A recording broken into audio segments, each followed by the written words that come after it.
Hola, ¿cómo están? Bienvenidos a Ciudadanía y Democracia, un programa institucional del canal del Congreso de la República que adelantamos en alianza estratégica con el Instituto Nacional Demócrata. Este programa busca acercar a los congresistas a la ciudadanía, busca también adelantar una estrategia de transparencia legislativa y de demostrar que en el Congreso de la República estamos atentos a los grandes temas nacionales, no solamente desde el punto de vista político, sino también desde el análisis, incluyendo la sociedad civil, incluyendo organismos del Estado, del Gobierno Nacional, y desde luego la visión de los congresistas acá en Ciudadanía y Democracia. Hoy vamos a tocar un tema bastante importante para la democracia colombiana. En los últimos 10 años, según las estadísticas, según la información que nos entregan diferentes organismos, 430 concejales han sido asesinados con balas del terrorismo, con balas de la violencia, con balas de la violencia paramilitar o también de la extrema izquierda. Igualmente, cerca de 30 diputados a las asambleas departamentales han sido asesinados. Para hablar de este tema y de los planes de reparación colectiva que tiene previsto el Gobierno Nacional, tenemos hoy 3 invitados especiales. En primer lugar, la doctora Iris Marín, directora encargada de la unidad de víctimas que hace parte del Gobierno Nacional. Doctora Iris, gracias por acompañarnos. Muchas gracias a ustedes por la invitación y por la apertura para este espacio tan importante. Y desde el punto de vista gremial también tenemos a Edgar Polo, que es el director ejecutivo de la Federación de Concejales de Colombia. Gracias, doctor Polo, por acompañarnos. Muchas gracias a ustedes por la invitación. Y como siempre tenemos la visión del Congreso de la República, el doctor Mauricio Liscano, miembro del partido La U, también del departamento de Caldas, miembro también de la Comisión Segunda de esta corporación y también miembro activo de la Comisión de Paz del Congreso de la República. Doctor Liscano, gracias. Muchas gracias por la invitación, un saludo afectuoso a todos. Una persona que también ha sido víctima, como ustedes saben, su padre fue secuestrado cerca de 10 años, ¿no, senador? 9 años. 9 años, y desde luego tiene una medida perfecta de cómo es el tema de la violencia desde el punto de vista familiar y también como legislador. Antes de entrar con nuestros 3 invitados especiales, veamos esta nota de contexto que nos prepararon nuestros productores sobre el drama de los diputados y los concejales, también como víctimas de la violencia en Colombia.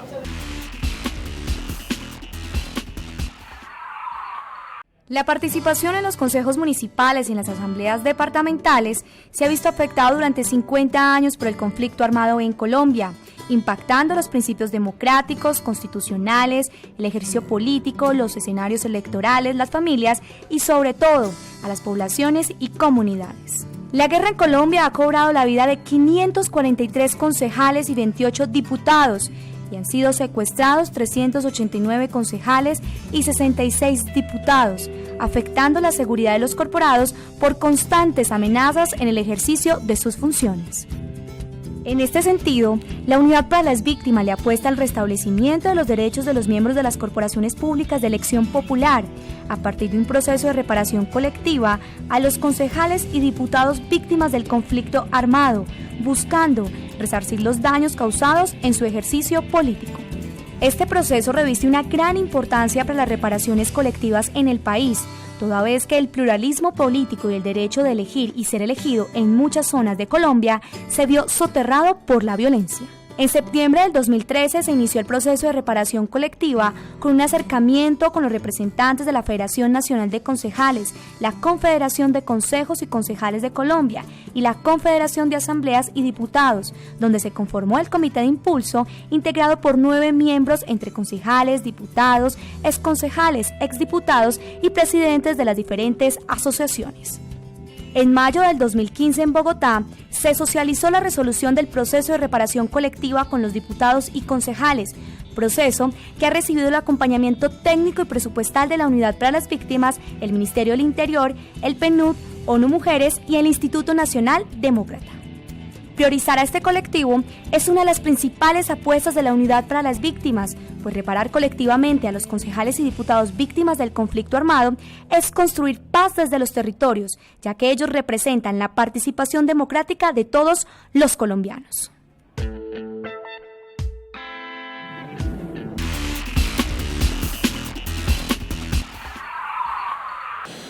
Doctor Edgar Polo, usted como representante gremial de los concejales a nivel nacional, ¿cuál ha sido el drama durante digamos, de los últimos 10 años, de las cifras que usted nos acaba de entregar, de concejales que por miedo no pueden cumplir con sus actividades y también algunos de ellos por valor a denunciar aspectos, por hacer debates de control político, por hacer denuncias dentro de las corporaciones edilicias de los municipios de Colombia, han caído como víctimas de la violencia en Colombia. A ver, primero que todo un saludo muy especial para todos los televidentes. Efectivamente tenemos unas estadísticas bastante alarmantes porque en tan solo 10 años, en los últimos 10 años han sido asesinados más de 300 concejales en Colombia y las consecuencias son abismales porque se viene no solamente para la familia, sino para todos sus electores, para todos los que depositaron un voto de confianza en él. Nosotros los concejales somos víctimas desde el mismo momento en que nos inscribimos por un partido y más en zonas donde no existe una presencia del Estado de manera continua o de manera arraigada. A nosotros nos amenazan por hacer control político, que incluso se ha detectado que las amenazas no solamente vienen por parte de grupos al margen de la ley, Tiene grupos políticos adversos. E incluso de la propia administración. Tuvimos un caso donde ya existe una condena en un alcalde del municipio de Suárez, Tolima, por asesinato a un concejal. Entonces, nosotros somos víctimas de todo el mundo. Muy bien.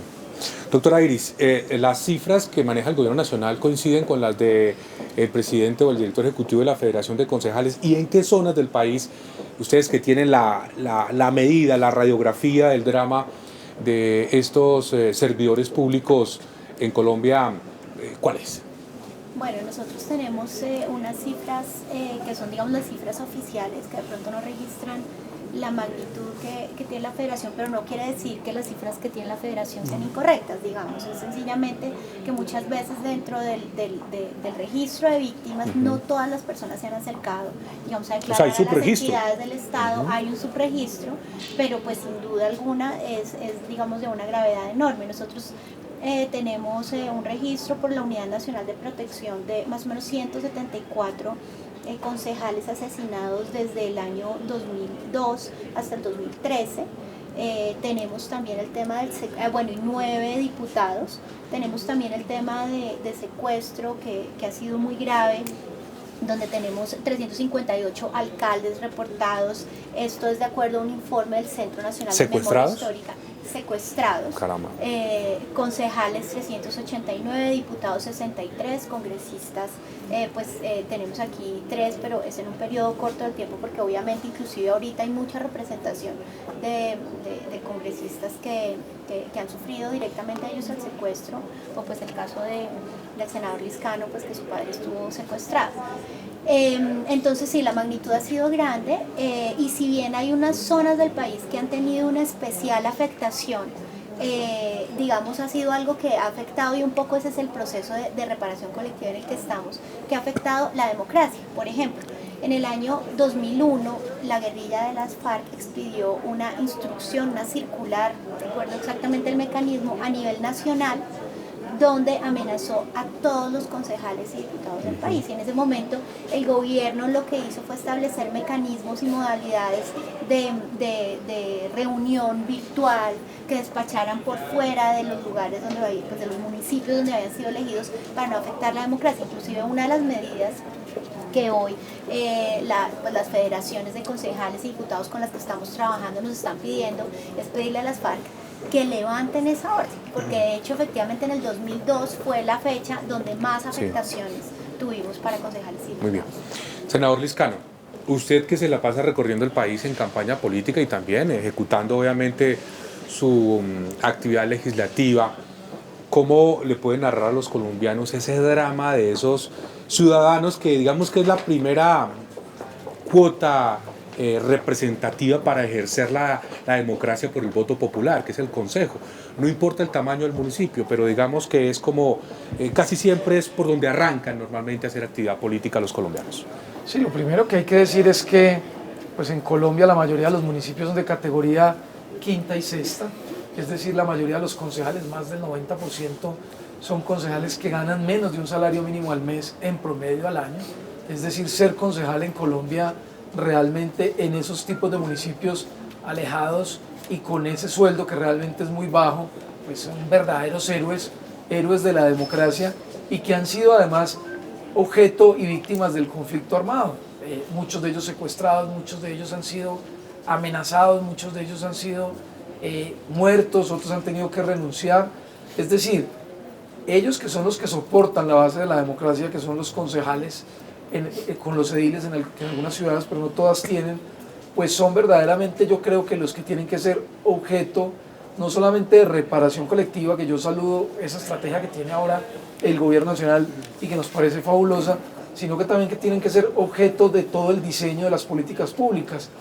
Si nosotros queremos verdaderamente fortalecer una política pluralista, democrática, participativa, transparente, pues debemos comenzar por los concejales. Muchas veces la gente solo focaliza en el Congreso, entonces cree que todos los problemas están en el Congreso o en los congresistas, pero yo diría que si queremos realmente comenzar por una base de la democracia es por formar mejores concejales, porque tengan mejores herramientas para hacer control político, porque tengan mejores condiciones de seguridad, pero también mejores condiciones personales, pues de salario, de seguridad social, pues para que puedan ejercer mejor su trabajo y no como pasa muchas veces que son presa o de los grupos ilegales o de los ofrecimientos ilegales de los alcaldes, porque como no tienen cómo sostenerse, como no tienen, digamos, entonces tienen que vivir de otras cosas, porque un salario menos del mínimo al mes, que es lo que gana un concejal, pues obviamente hace que la democracia sea muy débil en esas zonas. Muy bien.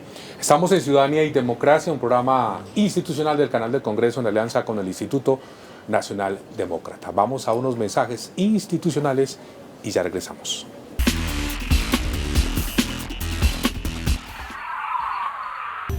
Nuestra decisión es transparente. Nuestra decisión propicia desarrollo. Cada licencia ambiental es nuestra decisión. Objetiva. Técnica. Evaluamos el impacto ambiental y social.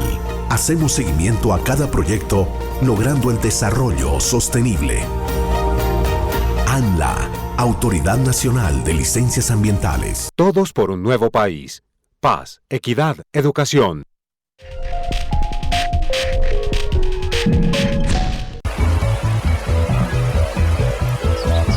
¿Qué podemos hacer para que esto no suceda más? Porque no soy indiferente con el medio ambiente. Me llamo Chivato y escucha este dato. Arrojar basura y escombros a fuentes de aguas y bosques podrían traerte un comparendo ambiental. ¡Claro! ¡La cogí volando! Es importante no botar las basuras en bosques y ríos. Eres más inteligente si cuidas el medio ambiente. Corpochibor, 20 años generando desarrollo sostenible en el suroriente de Boyacá.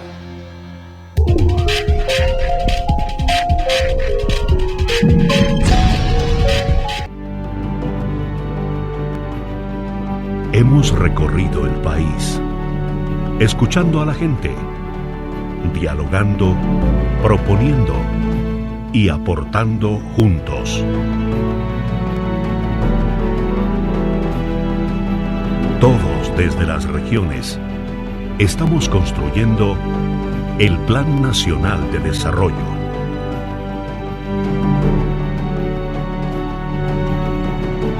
Departamento Nacional de Planeación. Todos por un nuevo país. Paz, equidad, educación.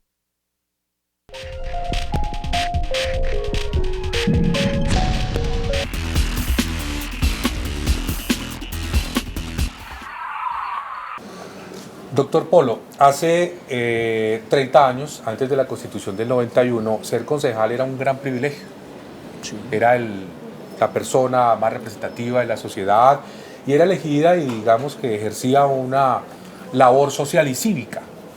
Pero ha ido perdiendo, como lo dice el senador Liscano hace algunos minutos, un poco de caché, digámoslo así, de categoría, precisamente porque se le dio la oportunidad de ser elegidos por voto popular y también antes eran ad honorem. ¿Cuál es la situación en este momento de los concejales de Colombia desde el punto de vista suyo, que tiene el termómetro ahí, que conoce a sus colegas? A ver, es una situación completamente delicada. aparte de lo que el senador Liscano acaba de mencionar frente a la remuneración, a la poca, baja, escasa remuneración que tienen, porque es menos de un salario mínimo, nosotros tenemos una afectación más allá, que es nuestra propia familia, porque automáticamente nuestros primos, tíos, sobrinos, hermanos, papás, todo el mundo queda inhabilitado en nuestra familia. Y ahorita el Congreso no nos ayudó mucho, el Gobierno Nacional no nos ha ayudado mucho con eso, porque aprobaron el Acto Legislativo 02 de 2015, donde esas inhabilidades las teníamos hasta el segundo grado para municipios de categoría sexta, y ahora las ampliaron hasta el cuarto, y ahí fue donde ya vincularon, y sobre todo, literalmente se convirtió esto en un desplazamiento legal. Sí, claro. ¿Por qué? Municipios Porque, donde el empleador más importante es el Estado, el único, claro, además. Claro, ¿cierto? Claro, esa radiografía también la tenemos. Más del 60% de los municipios en Colombia, única y exclusivamente tiene como fuente de empleo el municipio, Ya. la administración. ¿Qué hace la familia? Desplazarse. Claro, muy bien. Y en esas condiciones, gravísimo. Doctora Iris, entremos en el tema que nos reunió hoy en el programa al cual los hemos citado a ustedes, el plan de reparación colectiva que ustedes están trabajando y que el próximo 14 de diciembre será socializado por parte del Gobierno Nacional, y me imagino que ahora vamos a conocer la opinión de los concejales, si han sido invitados no solamente para que participen en la firma, sino que dentro de la construcción de este plan. ¿Qué quiere lograr este plan?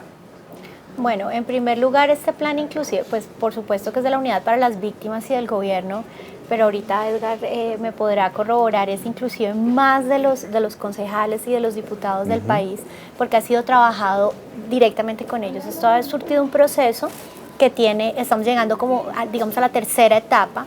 El primero es el registro como sujetos de reparación colectiva.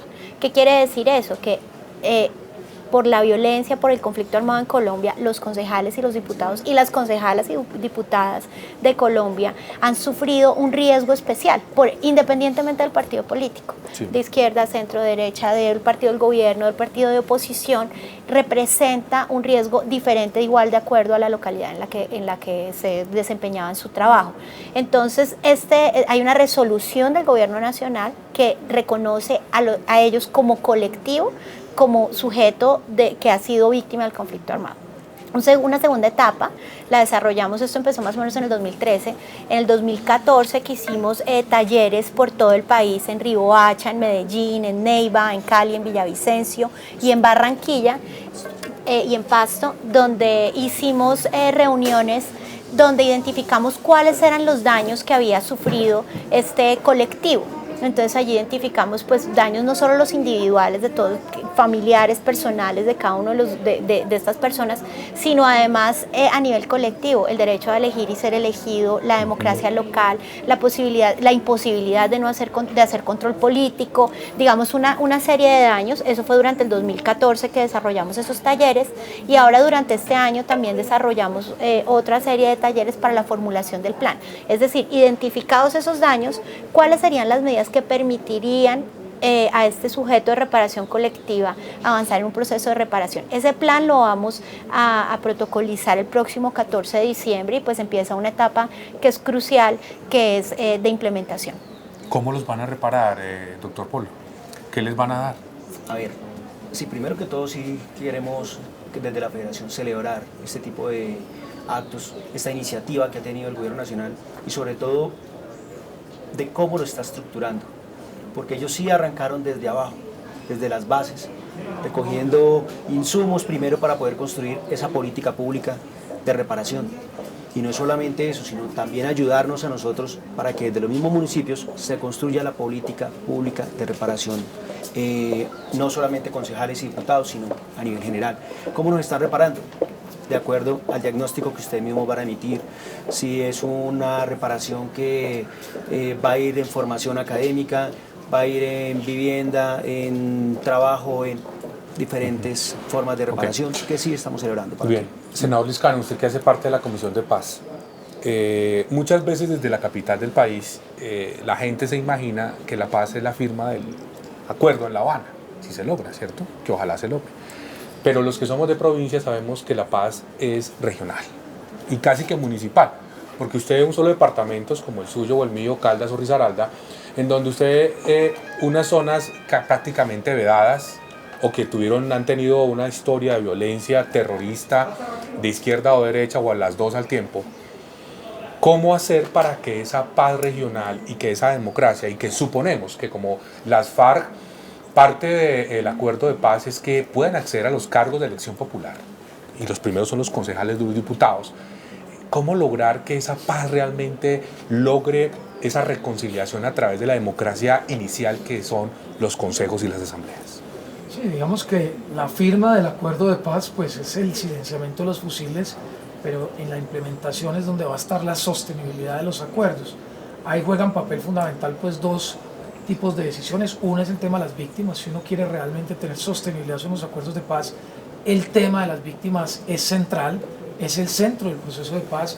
Por eso todo lo que se haga en reparación tanto individual y colectiva pues es fundamental para el sostenimiento de la paz.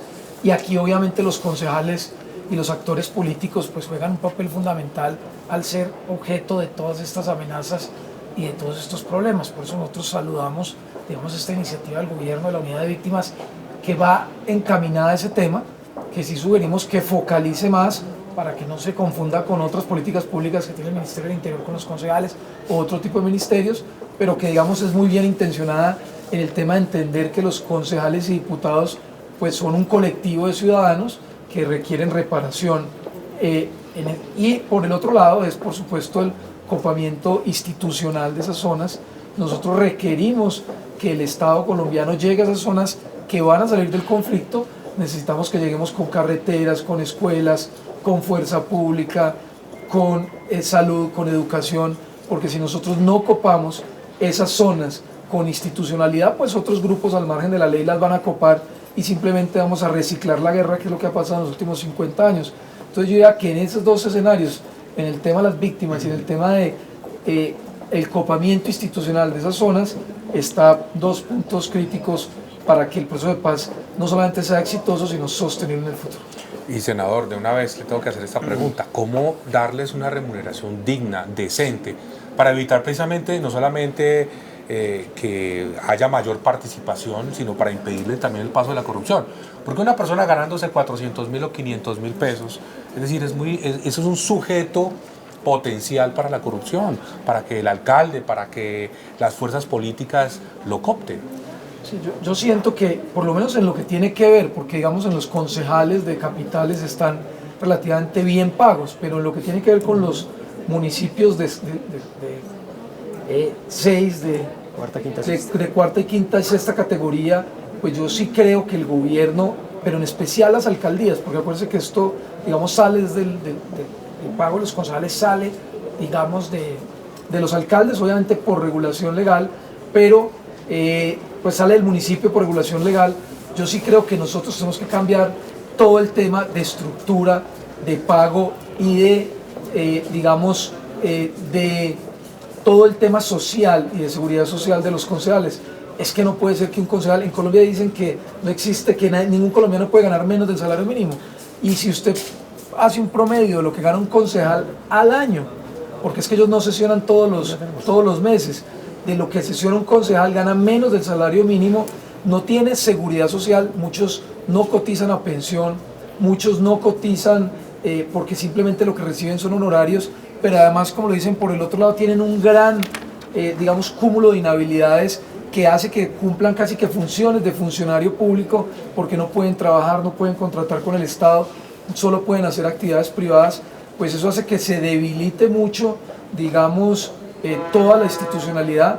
Yo sí creo que desde el Congreso, desde el gobierno, desde las mismas alcaldías, tenemos que promover porque haya un mejor pago a los concejales. Eso no es corrupción, por el contrario, en la medida en que ellos estén mejor pagos, estén mejor socialmente, claro, pueden tener mejores herramientas, pueden tener mejor capacidad e inclusive mucha gente que puede tener mejores condiciones se puede meter, porque mucha gente dice yo no me meto a ser concejal porque pues yo no vivo con eso, no puedo sostener mi familia con eso.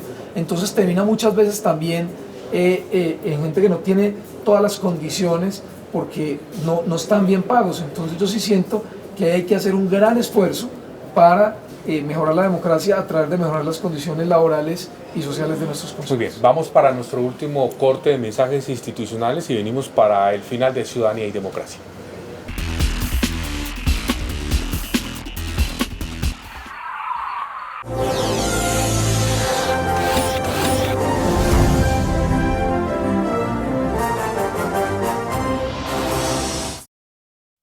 Todos los colombianos merecemos una televisión pública, abierta y gratuita, pero pilas. Porque hay gente sin escrúpulos que quiere quedarse con lo nuestro, que quiere vulnerar nuestros derechos. Afortunadamente tenemos quien nos defienda. Conozca sus derechos.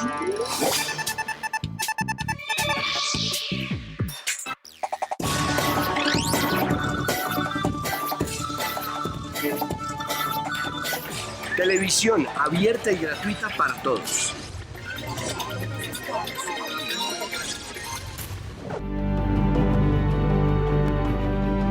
Hemos recorrido el país, escuchando a la gente, dialogando, proponiendo y aportando juntos.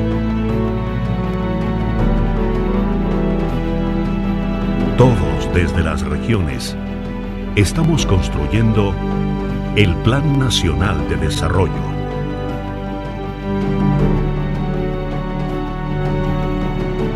Departamento Nacional de Planeación. Todos por un nuevo país. Paz, equidad, educación.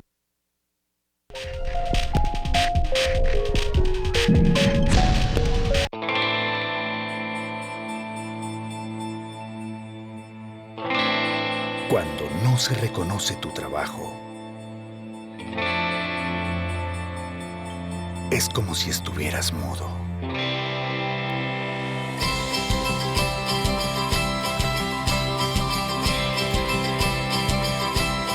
El arte, como todos los trabajos, merece reconocimiento, valor y respeto. Los autores y artistas construimos escenarios de paz y cultura. Contribuye al crecimiento cultural de Colombia. No permitas que se silencie nuestro trabajo. El derecho de autor es el salario del creador. Dirección Nacional de Derecho de Autor. Promovemos la creación.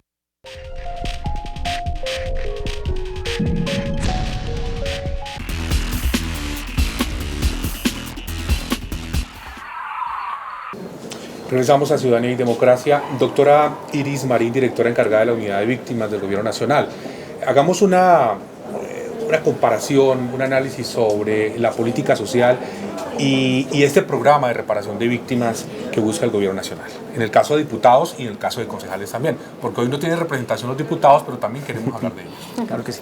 Sí, yo creo que ahí es muy importante siempre tener, creo que el senador Liscano lo planteaba muy bien, las complementariedades, pero también las diferencias entre una política pública de fortalecimiento democrático de los concejales, de los diputados y de estas corporaciones, y la política propiamente de reparación colectiva. Entonces allí en reparación colectiva vamos a encontrar más como aquello relacionado con los daños, la memoria histórica, cómo fortalecer las corporaciones públicas desde la perspectiva de que no sean, digamos, como falibles frente a los riesgos de violencia que todavía permanecen, es todo procesos de capacitación en memoria, etcétera. Y otra cosa, pero que complementa este ejercicio, es la política pública que debe seguir adelante, porque si no le cargamos, digamos, a la reparación los retos del Estado colombiano y de la Constitución de 1991. Entonces, ahí es muy importante trabajar en ambos aspectos, pero pues centralizando, digamos, para el caso de la ley de víctimas, en el tema de reparación colectiva. Porque no es lo mismo, hay un consejo de Neiva que creo que nos mataron a casi todos, ¿no? En el Huila, sí. En el Huila, perdón. La Asamblea del Valle. Rivera, la Asamblea del Valle. Se nos acaba el tiempo, doctor Polo, pero a mí sí me gustaría que usted le contara a los colombianos, digamos, desde el asesinato de cerca de 400 concejales, pues eso deja un miedo tácito en estas corporaciones que son tan importantes para la coadministración municipal. ¿Qué los lleva a no ejercer su labor como concejales? Ese miedo a las balas, ese miedo a las amenazas, a las extorsiones, a los secuestros. ¿Qué les impide a los concejales muchas veces y a los diputados en las diferentes regiones del país? Exactamente, no se equivocó en ninguna. Secuestro, asesinato. Pero ya en el ejercicio como concejales. En el ejercicio como concejales. Ahora, hay una falta de atención por parte del Estado a través de la Unidad Nacional de Protección. ¿A cuántos concejales no han amenazado hoy en día? Cuando funcionaba la Oficina de Derechos Humanos del Ministerio del Interior, todavía funciona, ¿no? Pero cuando funcionaba realmente, que tenía a cargo toda la protección de los concejales, se podía trabajar tranquilo, llamémoslo entre comillas tranquilo, pero crearon esta Unidad Nacional de Protección, de Desprotección, porque esa es la palabra exacta, y realmente se desconfigura, se pierde esa garantía en la integridad física y personal de cada uno de los servidores públicos. Ese miedo precisamente nace a partir de la propia seguridad que no nos pueden brindar a nosotros para poder ejercer una labor como concejales. ¿Qué les impide, por ejemplo, doctora Iris? No hacer debates de control político, no opinar, no criticar pues, a la administración. o sea, cuando asesinan o cuando amenazan a un concejal, pues obviamente lo que se está mandando es un mensaje de no se puede ejercer esa voluntad política que el pueblo dijo, yo quiero que este señor o esta señora sea mi concejal, ¿sí? Entonces cuando se le amenaza, pues obviamente se manda un mensaje, no se puede hablar de determinados temas. Yo quisiera aprovechar para decir una cosa, y es el tema de las mujeres concejalas y diputadas, que hemos venido trabajándolo mucho con Naciones Unidas y con ONU Mujeres en el proceso de reparación colectiva, porque además las mujeres han enfrentado unas dificultades adicionales para ejercer y unos riesgos adicionales. Entonces, inclusive es a veces mucho más fuerte para una mujer el hablar duro, el decir cosas que la gente no quiere escuchar. Y entonces ahí también se ha trabajado en ese fortalecimiento político, porque la participación de mujeres siempre ha estado afectada, digamos, en Colombia históricamente y en el mundo. Pero con el conflicto armado sufren mucho más estos impactos del conflicto. Muy bien. ¿Una conclusión final, senador? No, que hay que hacer todo lo posible desde el Estado, desde la unidad de víctimas, desde el Congreso, para reivindicar el papel del concejal y del diputado como hacedores de democracia y como elementos fundamentales para tener una mejor institucionalidad en nuestro país, y más ahora que van a ser los concejales y los diputados del posconflicto. Muy bien. Doctor Polo. Un mensaje para el gobierno: fortalecer a los concejales, algo por dignidad humana, se les tiene que dar una mejor remuneración, fortalecer las propias corporaciones públicas, porque en muchas ocasiones la alcaldía no trabaja con el consejo, precisamente por esos debates de control político, y no les dan ni una sola hoja para que impriman. ¿Cómo le parece? Y seguridad personal a cargo del gobierno nacional. Doctora Iris, usted tenía avisos parroquiales. Sí, un anuncio es parroquial, pero es muy importante. Colombia tiene un registro de 7,5 millones de víctimas. 6 millones de ellas son sujetos de reparación, es el 14% de la población que está hoy en los municipios y departamentos del país, y queremos hacer un llamado muy especial a todos los concejales, los diputados, los alcaldes electos, gobernadores, para que incluyan en su plan de desarrollo metas y presupuestos específicos para el tema de reparación a víctimas. Sabemos que el reto es muy grande, el gobierno también está pues muy exigido en sus capacidades institucionales, pero si planeamos bien podemos sumar fuerzas y en 4 años tener unos resultados muy positivos para las víctimas en el territorio. Muy bien, tenemos que analizar entonces también el tema del 14 de diciembre, cómo se desarrolla, y este es el escenario, el canal del Congreso. Muy bien. Senador, gracias. A ustedes muchas gracias por la invitación. Doctor Polo, gracias. A usted muy amable. Doctora Iris, esperamos tenerla nuevamente acá. Muchas gracias. Y a todos los televidentes, muy amables. En una próxima oportunidad, como siempre, tendremos otro tema de gran actualidad nacional en ciudadanía y democracia. Hasta luego.